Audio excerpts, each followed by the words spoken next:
Hey traders, TG Watkins here. It is October 26th when I'm recording this. I'm actually doing this mid-morning because I have to leave in about an hour and a half to go to the airport to fly to Orlando for the Moneyshow. We have that coming up Sunday, Monday, Tuesday. I'll be speaking Monday, and then we have a board panel on Tuesday with a few of us from Simpler Trading, including Danielle, John Carter, all of that. And then those of you who are in Simpler Trading, we are actually going to be there for the what we call the Simpler Orlando Summit, and that's going to be Friday and Saturday. So really looking forward to that, and basically we'll see you guys there. Cool. All right, so if we get into the market, boy, this thing is just super, super heavy. Can't really find anything. This reminds me of one of the things that I say that a double bottom only works when it works. Otherwise, it's a resting place until price moves lower, and that is what we had right here. Now, I did try to trade it, so I looked right around here. We had it oversold, basically an undercut. You see an undercut and rally on Monday, and then I waited a day because you can see here how price got rejected by the 15-minute 50. And then going into here, since we closed above, the Moxie indicator wasn't great, but I thought we might get a little pop-up to the hourly 50. That didn't happen the next day. We turned right back around, so we got right back out, and then we went short on a few things, and we've been riding this to the downside. So just remember, a double bottom only works when it works. Otherwise, it's a resting area until price moves lower. Because basically what's happening is when you see a previous low and you got a bounce from it, well, when price comes back to that area, everyone's looking left and saying, well, that was enough support to get us up once. Is it going to do it again? And that's where the battle starts to happen in through here. And, in this case, yeah, the bears won. Hey, no problem. That's fine. Let's go with it. Now, as far as, what's going on out there, I would say it's we can really chalk up a lot of this to some of the bigger earnings. We had Google, which I'm sure everybody is pretty much aware of kind of these things, what's been happening. Google, yeah, totally got demolished, got run over, just dropping like a rock. So that's a big one. Now, let me just say, before that, if we look at Netflix, Netflix was kind of the first of the biggies, and it actually bounced up, kind of out of nowhere. Now, that was apparently because it was not as bad. Like, again, we kind of saw this thing in 2022. Things started to roll over. People were expecting just the worst possible news and everything. And when things became less bad, we started seeing stuff actually moving up. And I think that was the story for Netflix. Now, I don't quite know what, like Microsoft, okay, but they're not holding it. Google, bad, stuff like that. And I'll show you Meta in a second as well. But we look at Netflix, and we actually have a short trade on Netflix that we just put on this morning. And part of the reason for that, well, just because look how high price is. I mean, there is a giant gap right there. And what we did is we shorted it right as it started to fail the 15-minute 50. So that is working nicely, and I think we'll probably get a day or two, maybe 3 days, out of something like this to the downside. And then if we look at Microsoft, this is also something very important to know. Okay, so what? So be it that Microsoft jumped up. Number one, it's kind of the same problem like Netflix. It was up here in the middle of nowhere. It just ran right into its previous high, ran right into the third ATR, all this kind of stuff. It was just floating in midair.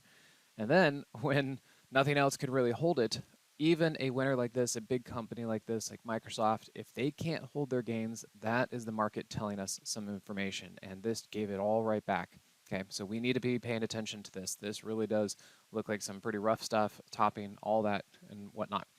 And then we can also look like Amazon.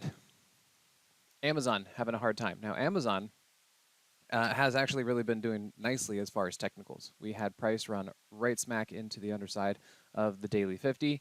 We also had price run right into the underside of the hourly 200, and it failed the hourly 50, and then it continued to get rejected by the hourly 50. This has just actually been pretty picture perfect as far as these technical moves and everything else like that. Now remember what I said at the beginning of this video. A double bottom only works when it works. Otherwise, it's a resting area until price goes lower. And you can see right here, price was looking left and trying to figure out if it can bounce. It bounced for a little bit, ran into resistance, and then it just handily broke. Just boom, broke. So yeah, nothing is being spared right now. So you take a look at this, and then what do we move on to? Okay, well, we had Meta with their earnings today. And I'll show you Meta on a higher time frame because this was pretty important, and this is what I was talking about to our subscribers when we were in the Moxie room.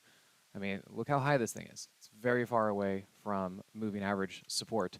And if we look at the daily chart, what are we also seeing? Well, double top, okay? And the Moxie indicator is just way far below zero. And then you can see even on the hourly chart, what happened? We had the Moxie price trade to the downside, just like we had it to the upside. And then what happened? Price got rejected by the underside of the hourly 50. So, and I know it was earnings, so anything can happen with earnings, but this is one of those times where basically the technicals and the charts lined up perfectly with whatever the earnings result was going to be. So yeah, Meta having a real hard time breaking higher time frame support. You can see even here, whoops, come over here. Look at that weekly chart. Look what it's doing. Finally breaking the weekly 21. So yeah, pretty rough stuff. Now, NVIDIA, that's another thing we were talking about in the Moxie room and over at Simpler, is look at that, starting to break the weekly 21. Also, horrendously overbought. I mean, huge move, great, but you know, it's running out of steam. And if NVIDIA is going to be coming down, then most of the other stuff is going to be coming down. You know, earlier last week, I was kind of like, okay, look, I'm looking for a bounce. I'm looking to see if we can get something. We got a lot of oversold stuff. But remember, even last week, coming into this, I said, I'm looking for a bounce. I'm looking because we got the breadth is, you know, terrible. We're looking for the put call ratio is super high. You know, we did bounce, and now we're looking for the retest. But you know, I looked at one trade, and it didn't work out to the long side, so we went short. And this is the kind of stuff like you have an idea, and you're going to see if it's going to work. And then if it doesn't, step aside, try something else. Now, based on all of that, how's Apple doing? Now, Apple, you know, hasn't even had earnings yet, I believe. I think it's coming up in just a couple days. Let's see, when is this supposed to be? On the 2nd. So it's got a few more days. Does it look like, you know, contagion? Probably. You know, I think it's looking at all its other neighbors and buddies and be like, oh, you guys are getting shot? Yeah, it's probably not going to work out too well for me. And so that's what's happening with Apple.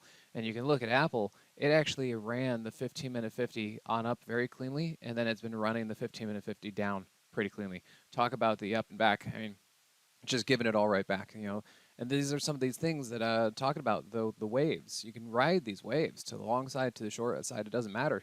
Just look at these waves that you can channel trade with. And we've been seeing that with the NASDAQ as well. Now, let's kind of go over here and show you guys some of the internals and breadth and whatnot, and how that's happening.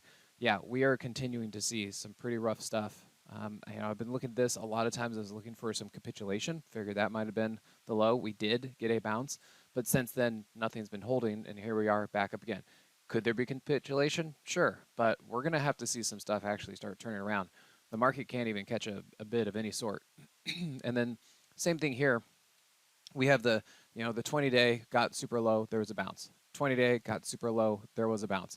20-day still low. In fact, we might be making a positive divergence, but so far no bounce. You know, yes, we could say maybe there will be, but we're going to have to wait for things to actually turn, you know, but it's not happening. It is interesting to note, lower price, higher indicator, okay? Just a little bit of something to, you know, for the bulls, if you're looking at that and just kind of waiting when something to happen, just a little heads up that there is some divergence setting up. Same here on the 50-day. You can see that there is some divergence setting up. Now, on the 200-day, still going down. So that might be the more powerful thing of what's happening. This thing continues to just, you know, be really bad and move down, and, you know, things are getting pretty wrecked. So just be careful.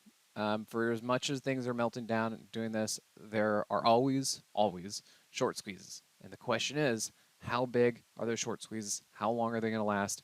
And do you fight it, or do you just get out? You know, if you're trading the short side, you know, in this market, things are very choppy. Take your wins when you can, and just be careful because, you know, even if the market melts down, some of the biggest rallies are during bear markets, and some of the biggest rallies are during downtrends because of the phenomenon of short covering. So do be careful if you're going to be doing something like that, and you know, if something surprises you. Then we can see, you know, the semis. We've been kind of looking at this. Let me actually get over here. You can see it a little bit better. This is also part of the reason why I was looking to go long, is because if we have this, we've got a pretty good channel trade if you can actually see straight lines. But, you know, we're coming down to that area. So if this is going to do something, you know, I would be looking for a bounce. But we need to make sure that this bounce also just doesn't turn into a bear flag, because it could kind of bounce like this, do a bear flag, and then it could get worse. So just be aware of that. But yeah, I'm looking at this, being like, Well, we are at the lower end of the channel, and yeah, things are getting pretty wrecked. And just remember, nothing goes in a straight line, so do pick your trades and your positions wisely. All right, guys. Well, definitely looking forward to seeing anybody and everybody at the Money Show and the Simpler Summit. So if you guys know me, come on up, say hi. It would be great. And then just tell me your screen name or handle. That might be the best way to really connect everybody. All right, well, thanks again, and we'll see you soon.